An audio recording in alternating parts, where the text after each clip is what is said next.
Simula pa sa mga taong nagdaan, lahat kayo ay naging bahagi ng aking panunungkulan. Narito ako hindi para manghusga, kundi ang ibalita ang inyong nagagawa. Kayo lahat ang aking inspirasyon para mas lalong pagbutihin ang sinumpaang dedikasyon. Isang tungkulin na gagampanan para lamang sa katotohanan. Malayang magpahayag at magsisilbing boses ng bayan.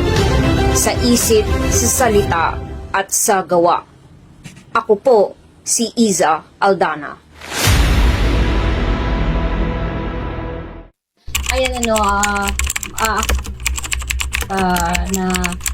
lubos na nagpapasalamat. Gawang kagabi ay sinubukan ko may pag-ugnayan kay Mr. Sofronio Dulay.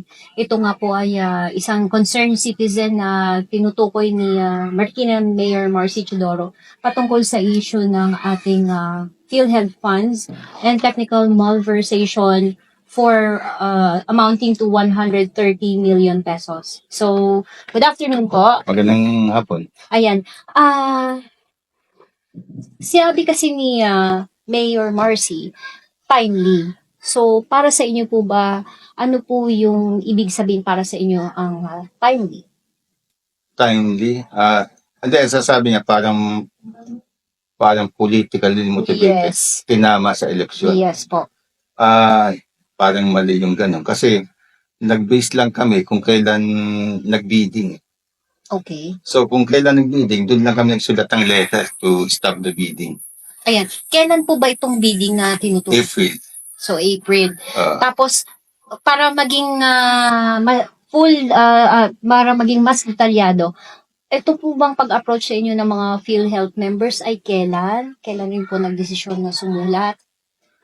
Bali, mga April yan hindi ko na alam exact. Okay. Hindi ko na maalala yung exact. Basta buwan po ng April this year. Okay. Basta ang inantabayanan namin noon, hindi matuloy ang bidding. Kasi doon sa bidding, binibid nila yung supplies tsaka maintenance using the PhilHealth fund. Kaya gusto namin pigilin yung bidding kasi nga baka malversation case si Mayor. At saka siyempre magagamit nila yung pondo sa ibang bagay. Which is what? And your say po na sinasabi ngayon ni Mayor na intact naman daw yung funds na yun? Sana intact. Kasi ang nangyari kasi yung first part nung may nagastos na sila mga 35 million. Yung remaining intact talaga yun. Kasi hindi nga naagapan ng ombudsman Okay. So hindi natuloy yung bayaran, kumbaga. So malamang intact yung remaining fund. Yeah. So para maliwanagan, ito ay idinulog ninyo sa ombudsman at nung pinasulat kayo, tama po ba? Sumagot po ang ombudsman sa inyo, kaya hindi natuloy. Hindi, sumulat sa akin ng ombudsman na i-formalize ko yung letter. Tapos, kaya hindi natuloy dahil dun sa response niyo sa ombudsman, tama po ba? Or kasi bandang uli, sinulatan sila ng ombudsman. Okay. Tapos, pinag-reply affidavit ako. So, siguro nakita na nila na baka ma-malverse na sila. Hindi na nila siguro. Okay. So, ang pino-point out ni Mr. Dulay is nagkaroon ng papunta na sa technical malversation. Okay. Tapos, isinulat sa ombudsman. Siyempre, ang ombudsman susulat sa city, local city municipality. Nung natanggap, siyempre, hindi na matutuloy kasi may sulat na hindi na nila itunuloy lahat. Tama? Hindi na. Parang hindi na nila itunuloy. Parang ganun. Do you treat him as a friend?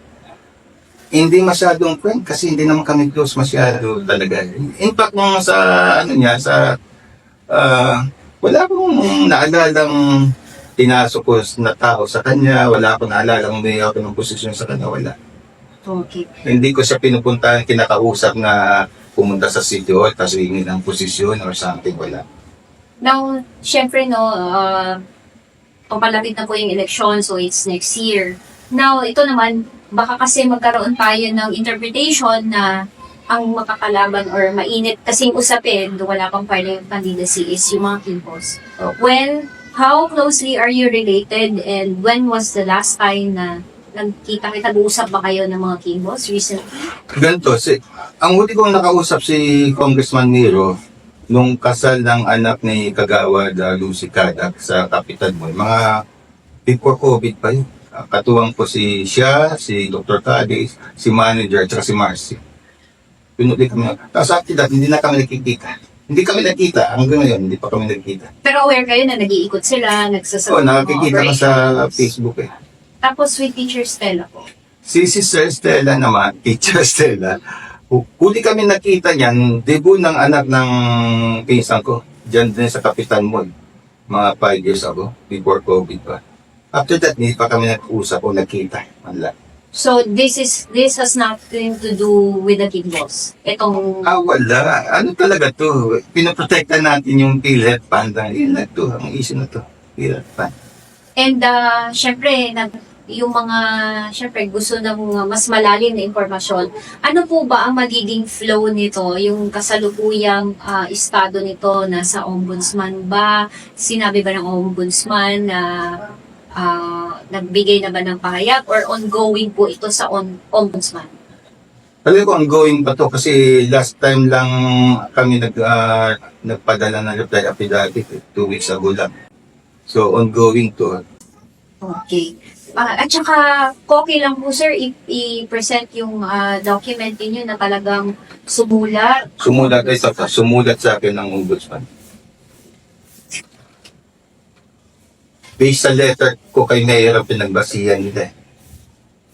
And ito po bang sulat na to, kalakip po ba nito are proof, may receipts or patunay na yung mga yung sa PhilHealth funds, yung mga pinagagastusan, may mga ganun ba na nangyari? Nakikita ng receipts or report lang? Later on na yun, kasi ang nangyari, nung natanggap ko yung sulat na to, nag-uta ko. Kailangan kumagot eh. Kasi kinakabahan din ako, baka hindi ko sundin ng ombudsman, baka kung ano naman ang maging kaso ko eh.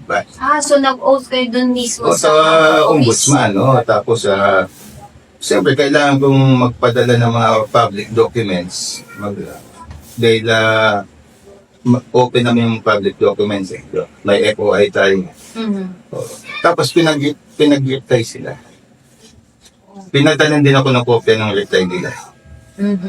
Nabasa ko rin yung reply nila. Tapos pinag-reply din ako. So ganun. Umaandar talaga yung kaso. Umaandar. Hindi ko lang alam ang process nila kung hanggang ilang araw, ilang buwan, ilang pag-aaralan. Kung kailan sila pupunta doon para maging sila. Wala na ako doon. Basta ako, sinunod ko lang yung process na pinapunta ako sa ombudsman based dito sa letter. Sunod daw. The initiative, hindi po galing sa inyo, kundi sa mga tauhan doon na concern. May mga concerns. Na napakita naman ng mga... May mga hawak sila mga dokumento na, halimbawa, yung resolution. Ano doon. Tapos yung bidding process.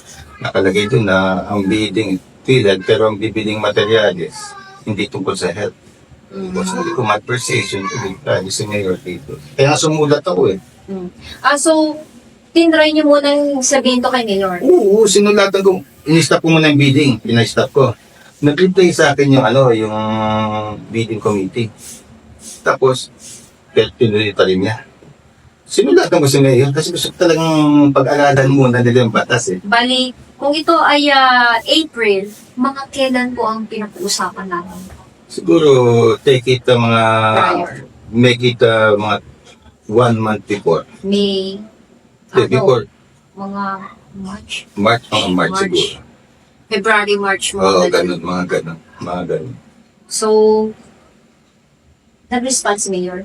Si Mayor, hindi nag-response eh. Kahit po, Secretary, or pinunta sinadya niyo na lang po sana sa office. Hindi naman. Hindi nga ako pumunta sa city para kausapin. Hindi ako kasi yung una professor ako, full-time professor ako, wala din akong oras eh. Diba? Kaya pa-letter na lang ako. Kung si Ombudsman naman ay nakasagot, so sana ganun din ang in-expect nyo. Dapat. First hand, na nakipag-ugnayan nyo na kayo kay Mayor. Dapat nag-reply siya para pwede nga sabihin, sige, pag-aralan natin to kung baka ma-ombudsman na tayo. Di, tama ba? Parang it is an act of concern sa inyo for Mayor. Kasi mamaya, hindi alam ni Mayor yung mga nangyayari. Oo, at Yun- saka yun baka hindi nga ng implication ng batas. Baka alam niya pero na-overlook niya, gano'n. Or baka simply hindi niya alam na yung mga tao underneath may ganung mga Baka liability. ganun din. Oo, So baka you were ganun just din. trying to say something doon with Sa akin naman, ayusin ko lang dapat ayusin. Wala naman tayong masamang balak eh. Basta ayusin lang natin ang bawat ayusin. Kung sa health yan, sa health lang natin. So according to the law. Yun lang naman ang gusto ko mangyari. Gusto namin mangyari. ano pong take nyo ngayon na medyo most of the people ngayon, take it negatively. Sa Yung ginawa ninyo na parang nababatikos tuloy kayo ngayon. I don't care. Basta ako, alam ko ang ginawa ko is para sa bayan. Basta ikabubuti ng taong bayan, okay lang sa akin. Kung ano sabihin nila. Kasi bayan naman ang pinagsiservisyo natin, hindi mga politiko. Diba? Para sa bayan to. So far po, ang mga, yun lang po yung parang, natanggap ninyong, hindi naman talaga to reklamo or report, or concern na in-address nyo na isa sa mga under sa governance ng Marikina admin ngayon. Yun lang ba? Or may iba pa?